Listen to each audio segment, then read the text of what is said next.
안녕하세요. 브레인스토밍과 역 브레인스토밍 유형 3에 대해서 발표하도록 하겠습니다.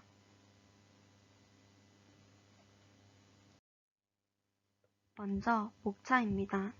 첫 번째로 앞에서 유형 1, 유형 2를 발표한 선생님께서 잘 설명드렸겠지만 다시 한번 간단하게 브레인스토밍과 역 브레인스토밍 개념에 대해서 살펴보고, 두 번째로 눈이 오면이라는 브레인스토밍을 활용한 놀이를 소개해 드리겠습니다. 세 번째로 역 브레인스토밍을 활용한 놀이인 우리 함께 공기를 지키자 라는 놀이를 소개하고 확장 놀이까지 소개해 드리도록 하겠습니다. 첫 번째, 브레인스토밍과 역 브레인스토밍이란입니다. 브레인스토밍이란 창의적 사고를 위한 발상법 중 가장 흔히 사용되는 방법으로 자유 발언을 통해 머릿속에 떠오르는 다양한 아이디어를 모두 끄집어내는 과정입니다. 브레인스토밍을 할 땐 지켜야 하는 4대 원칙이 있는데요. 첫 번째는 비판 금지입니다. 두 번째는 자유분방한 분위기에서 더욱 창의적인 아이디어를 도출할 수 있기 때문에 자유분방한 분위기에서 하는 것입니다. 세 번째는 질보다는 양입니다. 아이디어의 수가 많으면 그 중에 좋은 아이디어가 반드시 있기 마련입니다. 따라서 가능한 많은 아이디어를 제출합니다. 마지막은 아이디어의 편승입니다. 구성원들이 모든 아이디어를 볼 수 있도록 기록하고, 이로써 모든 사람이 다른 사람의 아이디어에 편승해 자신의 아이디어를 발전시키게 할 수 있습니다. 다음으로 역 브레인스토밍이란 아이디어가 가질 수 있는 약점을 모두 찾아내고 그 아이디어를 실행할 때 나타날 수 있는 오류를 예측해 봄으로써 최신 해결책을 구하는 기법입니다. 다음으로 눈이 오면이라는 브레인스토밍을 활용한 놀이를 소개해 드리도록 하겠습니다. 앞서 말했듯이 놀이명은 눈이 오면이고요. 놀이 목적은 눈이 오는 날 하면 떠오르는 생각이나 느낌, 낱말을 이야기하고 낱말을 유목하고 정리함으로써 낱말을 활용한 놀이를 경험한다입니다. 놀이의 목표는 낱말을 유목하여 구분한다 라는 지식적 목표, 눈과 관련된 경험이나 동화 내용을 말로 표현하는 기술적 목표, 바른 자세로 동화를 듣는 태도를 지닌다 라는 태도 목표로 설정해 보았습니다. 교육 내용은 눈 오는 날 동화를 통해 눈 오는 날 경험할 수 있는 다양한 놀이와 눈과 관련된 단어, 낱말, 글에 대해 경험한다입니다. 언어 교육적 내용은 유목화, 범주화 해보는 경험을 가진다. 자신의 생각이나 느낌, 경험 등을 언어로 표현한다 입니다. 놀이 방법은 1단계, 눈 오는 날 하면 떠오르는 낱말이나 경험을 이야기 나눈다. 2단계는 눈 오는 날 동화를 감상하고, 3단계는 동화를 감상한 후 새롭게 알게 된 낱말에 대해서 이야기 나눕니다. 4단계는 말들의 관련성을 찾고 범주와 유목화 해봅니다. 마지막으로 글 또는 그림을 이용하여 마인드맵 등을 만들어 정리합니다. 첫 번째, 눈 오는 날 하면 떠오르는 낱말이나 경험을 이야기 나눕니다. 눈 오는 날 하면 어떤 것이 떠오르니? 눈 오는 날 어떤 놀이를 해보았니? 라고 질문하여 유아들이 이야기하는 것들을 포스트잇에 적어 칠판에 붙여줍니다. 이 단계에서는 많은 단어들이 나오지 않아도 괜찮습니다.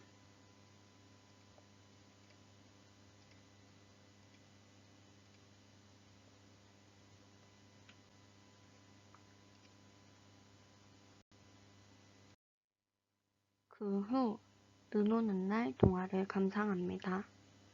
눈 오는 날 동화는 피터가 눈 오는 날 집 밖으로 나가서 눈과 관련된 다양한 놀이를 하고 눈을 집으로 가지고 오고 잠이 든 후에 꿈에서 눈이 몽땅 사라지는 꿈을 꾸는 등 눈이 왔을 때 유아들이 경험할 수 있고 느낄 수 있는, 공감할 수 있는 요소들이 포함된 신비로움을 표현한 동화입니다. 3단계로 동화를 감상한 뒤 새롭게 알게 된 낱말에 대해서 이야기 나눕니다. 동화에서 피터가 눈으로 무엇을 했니? 새롭게 알게 된 단어가 있니? 와 같은 질문을 하여 유아가 동화를 읽기 전 떠올리지 못했던 경험이나 지식을 동화라는 매개체를 활용하여 떠올릴 수 있도록 발문하고 유아들이 동화에서 새롭게 알게 된 단어들을 발표할 수 있도록 합니다. 여기서 나온 단어들 또한 포스트잇에 적어 칠판에 붙여줍니다.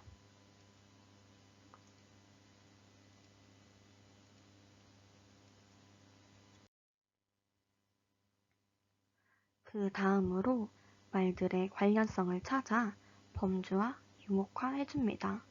저는 필요한 물건, 절기, 눈의 특징 이렇게 4가지로 구분해 보았습니다. 제가 앞에서 포스트잇에 단어를 쓴 뒤 칠판에 붙인다 라고 이야기하였는데 그 이유는 범주화할 때 활용하기 위해서입니다. 유아들이 어떤 단어를 말할지 예측이 가능하다면 미리 준비할 수 있겠지만 유아들이 어떤 단어를 말할지 예측하기 어렵기 때문에 포스트잇의 단어를 작성하여 유아들이 직접 포스트잇을 옮기며 범주화할 수 있도록 포스트잇을 활용하였습니다. 포스트잇에 붙여서 범주화를 해보면 이렇게 구분할 수 있습니다. 범주화가 끝나면 5단계로 글이나 그림을 이용하여 마인드맵을 만들어 정리합니다. 가운데 주제를 작성하고 그 주위에 소주제를 작성한 뒤 범주한 내용을 마인드맵으로 정리합니다. 저는 글을 이용하여 정리해 보았는데요. 유아들과 함께 할 때에는 유아들이 직접 그림을 그려서 표현해 볼 수도 있습니다. 그러면 이렇게 유아들이 참여해서 만든 마인드맵을 어떻게 활용하면 좋을까요? 네, 아마 많은 선생님들이 생각하셨듯이 교실 벽면에 배치하면 좋을 것 같습니다. 단순히 배치하는 것에서 끝나는 것이 아니라 유아들이 새로운 아이디어가 떠오르거나 겨울에 새로운 경험을 했을 때 유아들이 자유롭게 그림이나 글을 이용하여 추가해 볼 수 있도록 유아의 눈높이에 맞춰서 이 마인드맵을 전시하면 더욱 좋을 것 같습니다.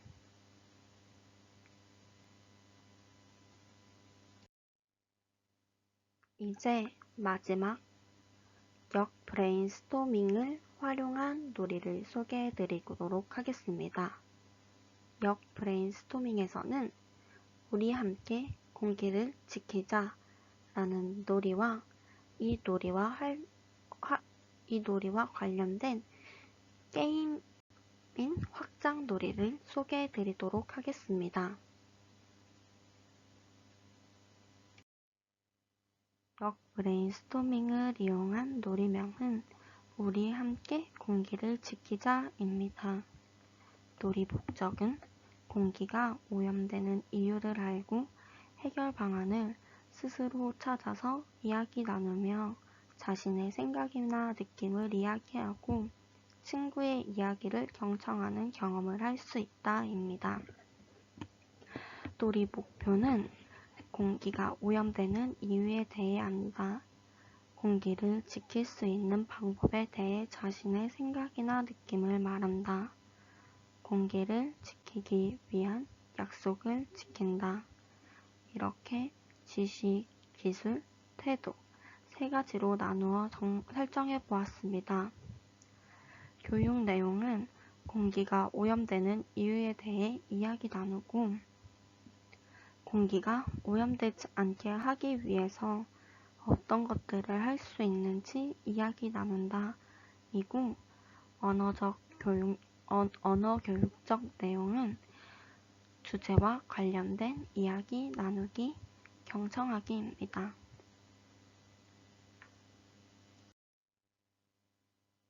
놀이 방법은 1단계 호랑이의 편지를 감상합니다. 2단계 공기를 오염시키는 원인에 대해 이야기 나눕니다. 3단계는 각 원인에 따라 어떻게 공기를 지킬 수 있을지 이야기 나눕니다. 4단계에서는 그림 카드를 활용하여 공기 오염을 시키는 원인과 해결 방안을 짝지어 봅니다. 이 4단계에서 유아들과 깨끗한 공기를 어떻게 하면 지킬 수 있을지 약속을 정해보는 것도 좋은 방법이 될 수 있다고 생각합니다.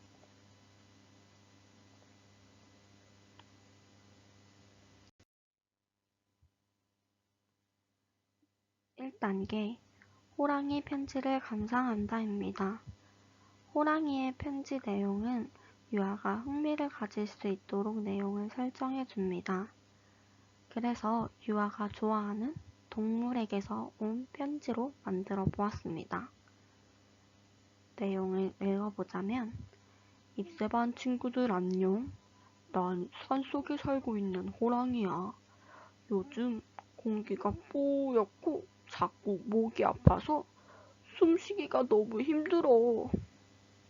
아무래도 공기가 나빠져서 그런 것 같아. 공기가 왜 나빠졌는지 알고 있니? 알고 있다면 우리 호랑이 가족이 오래오래 살 수 있도록 도와줘. 그럼 안녕.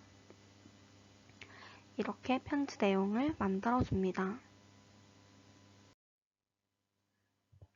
2단계는 공기를 지킬 수 있는 방법에 대해 이야기 나누기 위해 질문을 뒤집어 공기를 나쁘게 하는 원인을 먼저 찾는 과정입니다.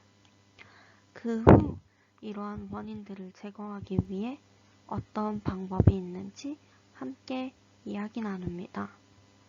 공기가 왜 나빠졌을까? 라고 질문하여 유아들의 의견을 듣습니다.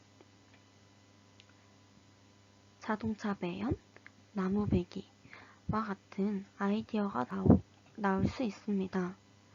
나무 베는 것 같은 경우에는 어떤 유아는 사전 지식이 풍부해서 식물이 공기를 맑게 해준다는 것을 알 수도 있지만 그러한 사전 지식이 없는 유아들이 있을 수 있기 때문에 식물들이 나쁜 공기를 마시고 깨끗한 공기를 뱉는다는 설명을 덧붙이면 좋을 것 같습니다. 여기에 제시되어 있는 자동차 배연, 벌목 외에도 황사, 쓰레기를 태우는 것, 화재 발생 등 유아들이 떠올리지 못하는 다양한 원인들을 교사가 제시해주는 것도 좋을 것 같습니다. 그렇게 하면 유아들이 자신이 미처 생각하지 못한 원인들을 알 수 있고 3단계에서 자신이 생각하지 못했던 원인들에 대해서도 공기를 어떻게 깨끗하게 할 수 있을지 생각해 볼 수 있습니다.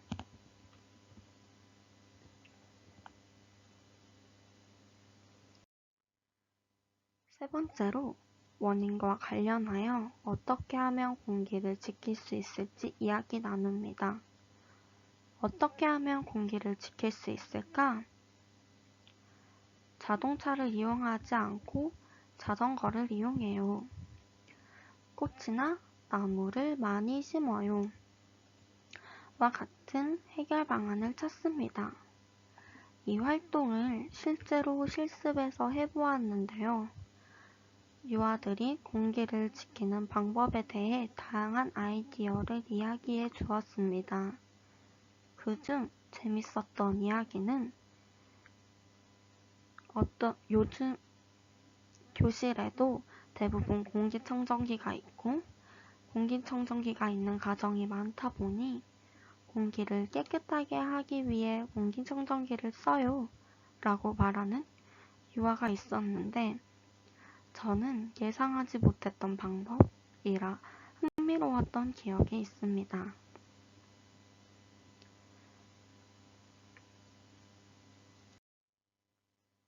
그 후 그림카드를 활용하여 공기를 오염시키는 원인들과 해결 방안을 짝지어 봅니다.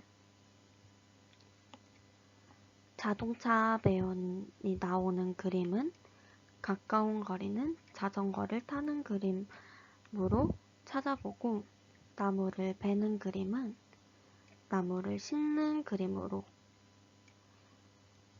여름에 에어컨을 켜고 추워졌다고 긴팔을 입는 모습은 부채를 사용하는 모습으로 그림카드를 짝지어 볼 수 있습니다. 또한 여기서 유아들과 깨끗한 공기를 지키기 위한 약속을 정해봅니다. 깨끗한 공기를 위해 우리가 어떤 것을 할 수 있을까?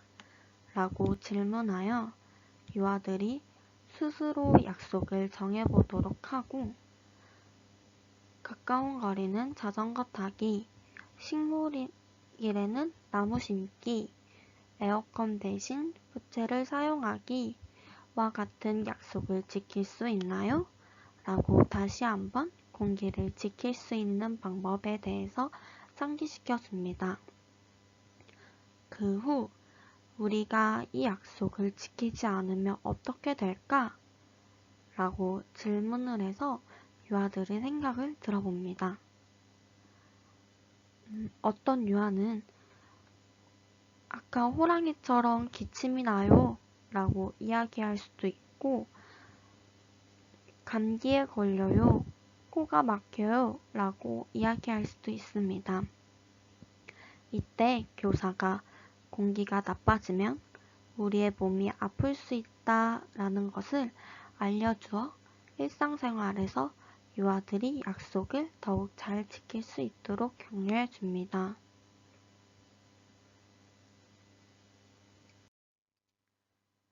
다음은 확장놀이입니다. 이 확장놀이도 실제로 제가 실습에서 해보았던 놀이입니다. 놀이 방법은 곰곰이 상자를 이용하여 팀을 나누어 앉고 팀에서 한 명씩 나와 뒤집어져 있는 공기를 나쁘게 하는 원인 카드를 뽑습니다. 그 후 출발 신호가 울리면 바닥에 징검다리처럼 붙여진 구름 그림을 밟으며 뒤에 있는 칠판으로 가서 그림 카드에 맞는 공기를 지키는 방법 카드를 찾아옵니다. 찾아서 다시 징검다리를 건너 앞으로 와서 모든 유아들이 원인 카드와 해결 카드를 보고 맞는지 확인한 후에 자신의 팀이 속한 점수판에 점수를 붙이는 놀이입니다. 이 확장놀이는 그냥 가져온 것은 아니고요. 여기서 역 브레인스토밍을 활용할 수 있어서 가져와 봤습니다. 어떻게 활용할 수 있을까요? 여기 원래 애니메이션 설정을 해놨었는데 삭제가 되었나봐요. 바로 이미 보였지만 게임 규칙 정하기입니다. 게임 규칙을 정할 때 단순히 어떤 약속을 지켜야 할까 라고 바로 할 수도 있지만 게임할 때 우리의 어떤 행동이 게임하는 친구를 불편하게 할까 라고 발문함으로써 자신이 실제로 불편했던 것에 대해 이야기할 수도 있고 불편한 원인을 먼저 찾아서 그의 적절한 구체적인 게임 약속을 정할 수 있습니다. 꼭 게임 약속이 아니더라도 교실에서 약속을 정할 때 한두 명의 유아들이 문제가 생겼을 때 교실에서 약속을 다시 정하는 경우가 있습니다. 그때 대집단으로 앉아서 놀이할 때 어떤 것들이 불편했는지 먼저 이야기해보면 다른 친구가 불편했던 것에 대해 구체적인 약속을 정할 수 있습니다. 예를 들어 그냥 약속을 정할 땐 친구를 밀지 않아요. 놀잇감을 뺏지 않아요. 라고 단순하게 말할 수 있지만 역 브레인스토밍을 활용하면 친구가 놀잇감을 가져가서 속상했어요. 라고 불편했던 것에 먼저 이야기하고 그러면 본인이 속상했던 기억을 떠올려 볼 수도 있고 그로 인해서 또 친구의 마음을 공감할 수도 있고 그래서 어떻게 하면 좋을지 유아들이 더 구체적인 해결 방안을 떠올릴 수 있습니다. 또한 자신이 그랬던 경험을 떠올릴 수 있으니까 약속을 더욱 잘 지킬 수 있다고 생각했습니다. 여기까지 브레인스토밍과 역 브레인스토밍을 활용한 놀이의 소개였습니다. 처음 브레인스토밍과 역 브레인스토밍 유형 3에 대해 발표하기 위해 준비를 할 때 유아들과 어떤 요리를 하면 흥미로울까 라고 고민을 했었습니다. 그러던 중 브레인스토밍과 역 브레인스토밍은 잘 알고 있는 주제지만 다시 한번 개념을 정리하면 좋겠다고 생각하였습니다. 그래서 개념에 대해서 다시 정리하고 나니 유치원 생활에서 굉장히 많이 사용하고 있다고 생각이 들었습니다.